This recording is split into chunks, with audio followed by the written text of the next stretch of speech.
प्यारे साथियों एवं विद्यार्थियों, नमस्ते सबको। मैं पुनः एक बार मॉडल पेपर हल करवा रहा था, उसका तीसरा पार्ट प्रश्न 3 हल करने जा रहा हूँ। पहला प्रश्न है बेटा, इसमें ध्यान से देखिएगा। पहला प्रश्न है यूक्लिड एल्गोरिथम का प्रयोग करके 426 तथा 476 का मासा ज्ञात करो। तो हम लोगों ने जो यूक्लिड विभाजन प्रमेयिका है वो होती है बेटा, यूक्लिड विभाजन प्रमेयिका जो होती है वो होती है ये equal to B Q plus R. इसमें ये जो है वो भाज्य इसको बोलते हैं बेटा, बी जो है वो भाजक है, क्यू जो है वो भागफल है और जो आर है वो शेषफल है। आर जो है वो शेषफल है। ठीक, अब इसमें क्या होती है बेटा कि कभी भी हम भाग किसको करते हैं, बड़ी संख्या को छोटी संख्या से भाग करते हैं। और जब हमारा शेषफल जो यहाँ जो शेषफल आने के कंडीशंस हैं, जो शेषफल आता है वो आर इक्वल टू आता है बेटा, मतलब या तो 0 के बराबर आ जाएगा लेकिन 0 से कम नहीं आएगा, या तो फिर बी मतलब बी से कम होगा, बी से ज्यादा नहीं होगा हमारा शेषफल। तो जब हमारा शेषफल 0 आ जाता है तो उस समय जो बी का मान होता है वो हमारा मासा होता है, एचसीएफ होता है। अब सबसे पहले इस दोनों संख्याओं में बेटा ये जो है आपकी छोटी है और ये बड़ी है, तो आप क्या करेंगे 426 को बेटा 476 को 426 से भाग करेंगे तो क्या मिलेगा, 51 जाएगा बेटा 426। कितना बचेगा, 6 में से 6 जाएगा 0, 7 में से 2 जाएगा 5, कितना बचेगा 50 बचेगा बेटा। कितना बचेगा 50। अब हम लोग क्या करेंगे, ये शेषफल है, अगर शेषफल नहीं आता है तो फिर आगे भाग करेंगे। अगर शेषफल आ गया यहाँ फिर आगे अंक नहीं है बेटा, तो हम लोग क्या करेंगे, हम लोग इस 426 को इधर भाज्य बनाएंगे और जो शेषफल आएगा उसे भाजक। अब 50 से करेंगे तो 50 अट्ठे जा जाएगा, 8 पंचे 40 अट्ठे जाएगा बेटा, तो ये हो जाएगा 400। क्या हो जाएगा 400। अब 8 पंचे 40, 400 हो गया बेटा। फिर ये 6 और 2, फिर अब हम लोग यहाँ कितना लिखेंगे, ये हमारा 26 शेष हो गया बेटा। अब शेष हो गया तो 50 लिखेंगे। जब तक शेष 0 नहीं आएगा तब तक ये प्रोसेस करेंगे। तो 26 से करना 26, अब कितना बचेगा बेटा, तब 24 बच जाएगा। अब ये भी शेष हो गया, 26 से करना है तो 26 इधर लाएंगे, तो फिर हमको क्या मिलेगा, 24 से कम 24, 2 मिल जाएगा। फिर बेटा ये 24 हो जाएगा। फिर अब क्या होगा, 24 से जब करेंगे तो 2 एक कम 2, फिर 4, फिर 2 दूनी 4, शेषफल 0 आ गया। अब जो हमारी एचसीएफ होगी वो क्या होगी बेटा, वो होगी 2। एचसीएफ जो होगी वो 2 होगी। अब हम लोग क्या करेंगे बेटा, इसको यूक्लिड विभाजन के रूप में लिखना है, इस रूप में।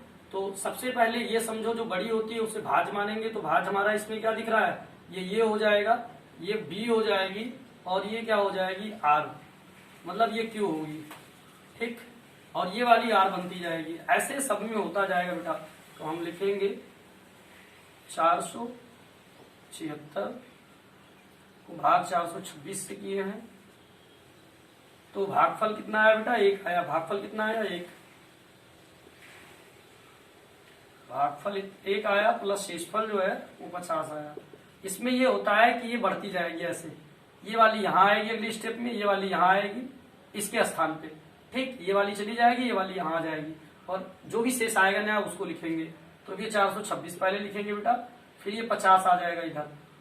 ठीक, नहीं ये वाली इधर आएगी 426 और ये इधर भाग जाएगा 50। फिर भागफल क्या आ रहा है बेटा, 8 आ रहा है। शेषफल हमारा क्या आ रहा है, 26 आ रहा है। फिर वही प्रोसेस होगी। अब जो हमारी 50 है वो इधर आएगी, इधर 26 आएगी। अब हमारे पास बेटा हमारा भागफल कितना आ रहा है, 1 आ रहा है, और शेषफल कितना आ रहा है 24। अब बेटा 26 इधर आ जाएगी, 24 इधर आएगी।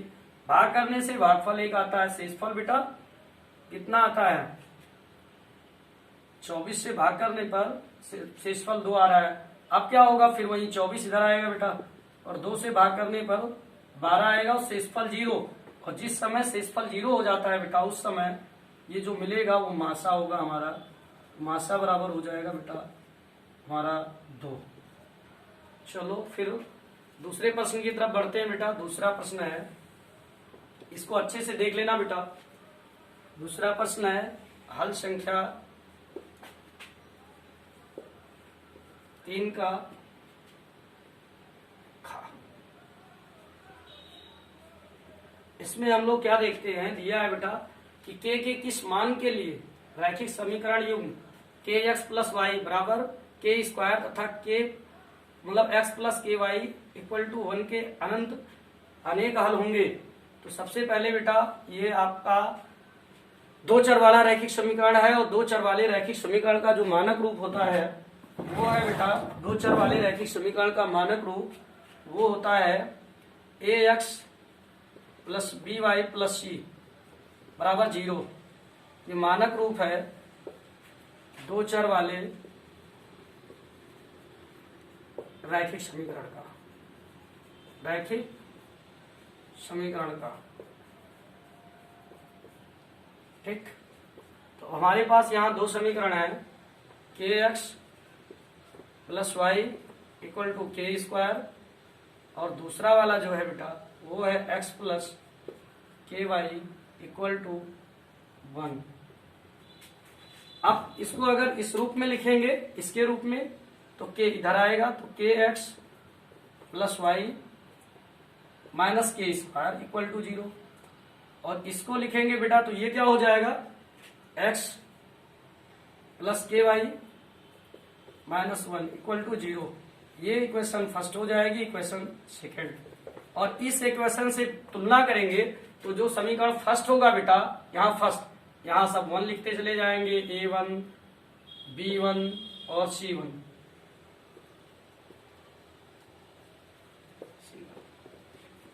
अब देखिए A1 B1 C1 मतलब समीकरण फर्स्ट से तुलना करा रहे हैं इसकी, तो x के बगल में यहाँ ये है, x का गुणांक जो होगा वो A1 का मान हो जाएगा, तो यहाँ x के बगल में k है तो k हो जाएगा। ऐसे B1 का मान बेटा यहाँ ध्यान से देखो, कुछ नहीं है तो गुणांक 1 है तो 1। फिर C1 का मान जो है वो अचर पद चिन्ह सहित माइनस चिन्ह के स्क्वायर। फिर ऐसे दूसरे में करेंगे तो यहाँ A1 है वहाँ A2 हो जाएगा बेटा, A2 बराबर यहाँ कुछ नहीं है तो 1, B2 बराबर यहाँ k, और C2 बराबर आपका -1। अब अनेक हल होने का प्रतिबंध, अनंत अनेक हल होने का प्रतिबंध है बेटा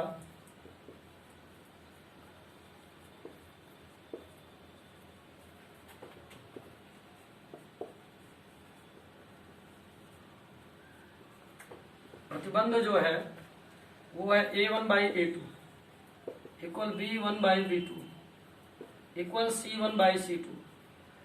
और ये देख लीजिए, इसमें कुछ और समझ लीजिए। अगर बेटा इसका स्क्रीनशॉट लेना चाहते हो तो ले लो बेटा, प्रश्न 3 हम मिटाने वाले हैं। चलिए मिटाल दिए। अब बेटा इसके लिए कुछ चीज और समझ लेते हैं।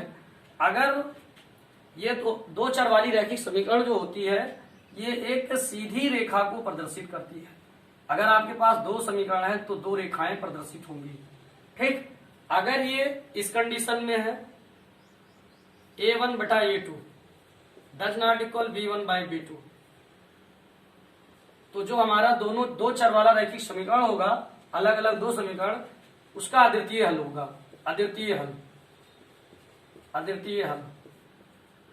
और जब भाई ये दो समीकरण है तो दो रेखा को प्रदर्शित करेंगे और एक दूसरे को एक ही बिंदु पर दोनों, मान लो ये CD है, प्रतिच्छेद करेंगे, ये प्रतिच्छेद करेंगे। लेकिन अगर जो है बेटा A1 by A2 equal B1 by B2 है और ये बराबर है does not equal C1 by C2, तो जो हमारी हल होगी कोई हल नहीं होगा। जो दोनों चर होगा उसमें कोई x y का मान नहीं होगा जो दोनों को संतुष्ट करे, का कोई हल नहीं है।